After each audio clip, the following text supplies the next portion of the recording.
This is TWiT.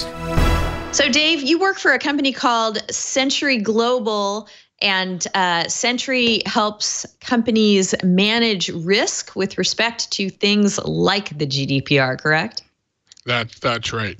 What we're trying to do primarily is to help organizations understand what they need to do in actionable things to meet the regulations. If you actually look at the General Data Protection Regulations, of course, they're implemented for the European Union.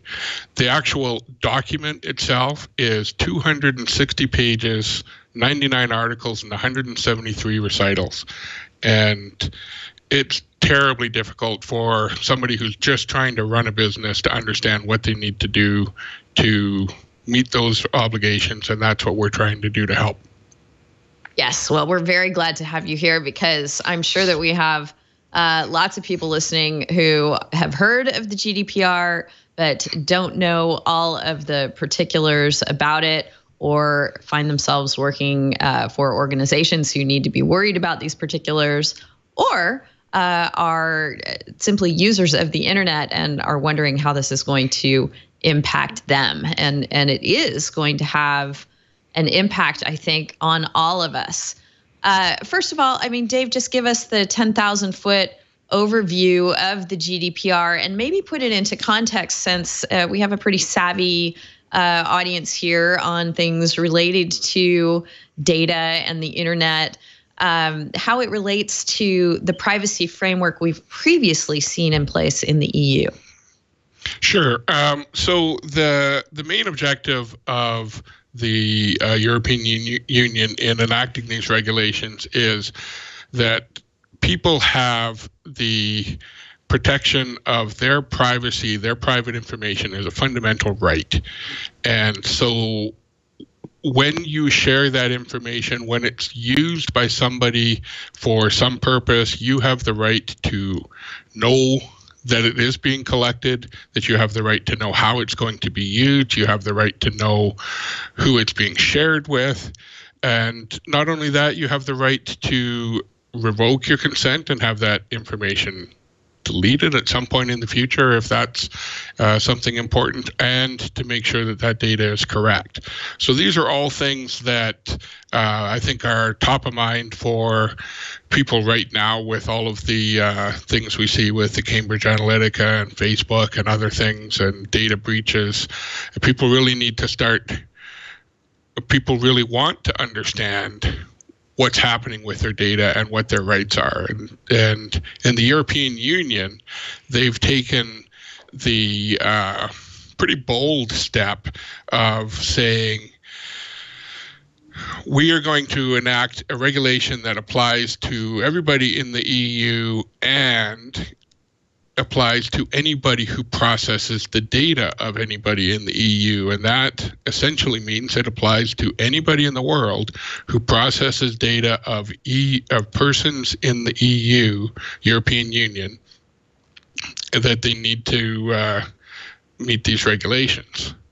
And I think the thing that has really gotten everybody paying attention to it, and I'm sure this was quite intentional, is this is a regulation that has significant teeth in terms of fines. So what are those fines, Dave?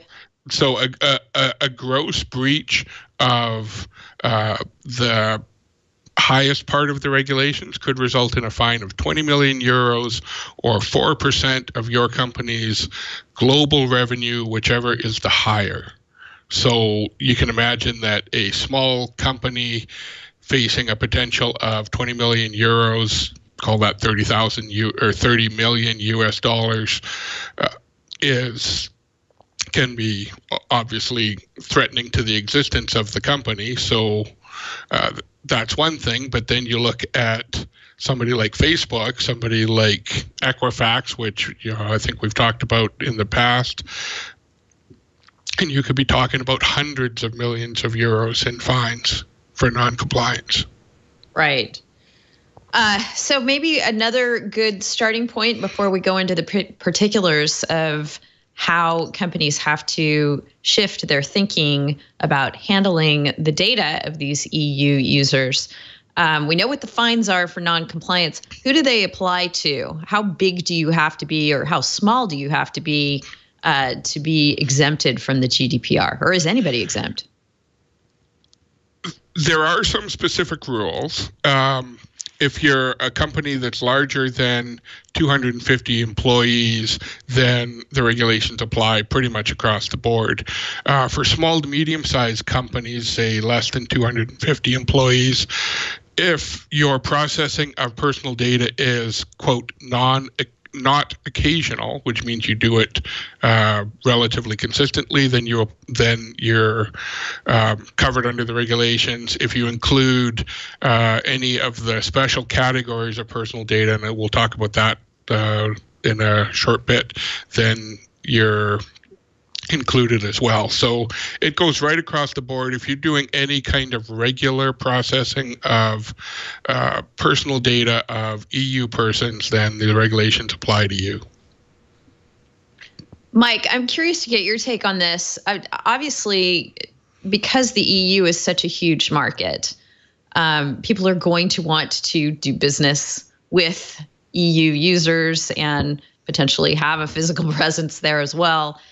And so my take on this is that the GDPR is set to become a global standard in how data is handled.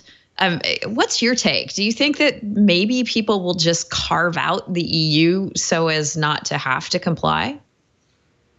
God, I mean, that's like the $64 million question, right? I think you're right that it seems like, given the geographic swath associated with the EU countries and the population, it just seems like it is forcing almost a global standard here. But, you know, the devil's in the details ultimately, and we'll have to see how this all plays out, I suppose. You know, I don't fancy myself an expert in this particular area at all, but it seems like there's a lot of open questions. For one, I mean, certainly big global, you know, tech behemoths that have physical operations and assets that are in the EU are certainly going to need to comply. But I guess, Dave, one of the questions that I've been thinking about as we near the implementation date is how, as a practical matter, can this be enforced with respect to smaller companies that may be here in the US or elsewhere that don't necessarily have a physical presence or assets in the EU? How do you go about enforcing these regulations on companies like that? That is a little bit remains to be seen. The way that the implementation of the GDPR actually happens at the details level is each country in the EU is required to enact legislation to implement the rules of the GDPR, and each country is also required to implement or to create, if they don't already have, a regulatory agency who's responsible for enforcement. So what actually happens on a practical level is, if there is a breach of personal data of people in France, then the France regulator will actually get involved. And to the extent that a company has no economic interests in France, that it's really just a company that it physically and legally exists in the US, it actually remains to be seen how those kinds of regulatory penalties can be enforced. Certainly if that company starts to move a little bit more into anywhere in the EU, then that enforcement arm gets a lot closer. But at a practical level, a lot of it does remain to be seen. Yeah, good question, Mike. Let's talk first about what companies have to do to comply with the GDPR, and then let's move into talking about how that's going to look for all of us. So you did a great piece on your company's blog Dave, back in January that is concise and comprehensible. And I commend you, because so much of the discussion I've seen of the GDPR makes my head spin. And this one does not. It's Centry's GDPR guide. So break it down for us. What are we looking at? Okay, I think the first part is we need to understand what kind of personal data is being protected.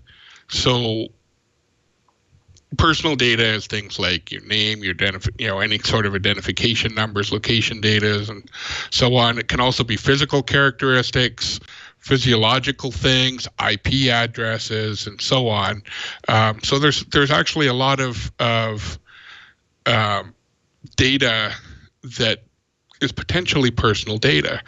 And the main points of the GDPR are transparency, I think, is the first one. Understand where your data is being collected, how it's going to be used, that there's actually a valid legal basis for the collection of data. One of the aspects in the regulation is processing of data is actually only legal under very specific circumstances for specified, explicit, and legitimate reasons, and limited to what's necessary, I think, is another key part of that. So, for example, if you are entering into a commercial relationship with, buyer-seller kind of relationship, there are obviously certain things that are reasonable for you, information for you to collect: name, address, phone number, credit card number, that kind of thing. Your ethnicity, your political values, your, any kind of biometric data, not so much. Right. So let me break in and ask you this, if you know the answer. Let's say you're talking about a straight purchase transaction, and you are paying with a credit card. Right. There's a question of whether the vendor's going to keep that number or not. Is that dealt with under the GDPR? Not specifically, but it can be covered. So the GDPR is, in a lot of cases, not very prescriptive in terms of what you can and cannot do. So if you collect that data, you need to have a reasonable basis for doing so. If you keep it, a reasonable basis for keeping that data is, well, we often have repeat customers, and we save that data to make their next purchase easier. If you do that, you need to make sure that you obtain consent, and that the consent is actually clear in that you are actually going to be keeping that data for those reasons.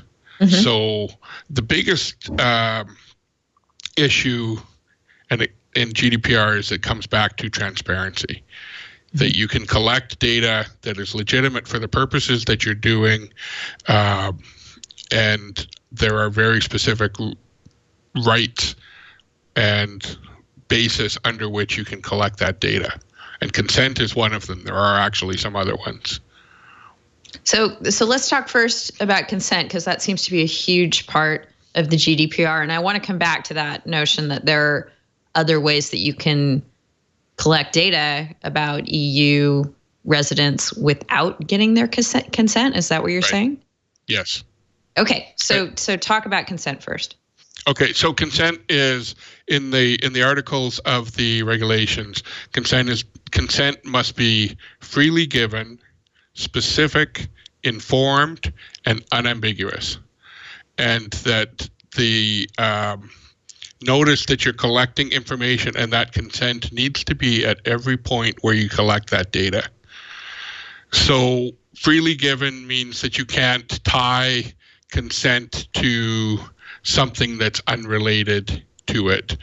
Specific, uninformed, ambiguous means that hiding it in the fine print on page 14 of some terms and conditions is not okay. So you've probably seen a lot of it already where you're entering your personal information and you cannot move to the next step until you click the box that says, I consent to the use of my personal information for this purpose. And so it needs to be unambiguous, that I actually had to go and click something. It has to be specific to the time and place where that data is actually being collected. So it sounds to me, Mike, like there may be some, we might be seeing some changes in not just the way that contractual language is presented to people, but in the actual language itself, that it's not going to be quite as dense and incomprehensible as we might be used to seeing. Do you agree? I think that's exactly right. Under what Dave was just mentioning there, wow, it's going to have to be clear and conspicuous, not buried somewhere in a disclaimer or somewhere at the end of a document full of other terms. So yeah, that seems like that's going to be a fundamental change just right there all by itself. Pretty significant.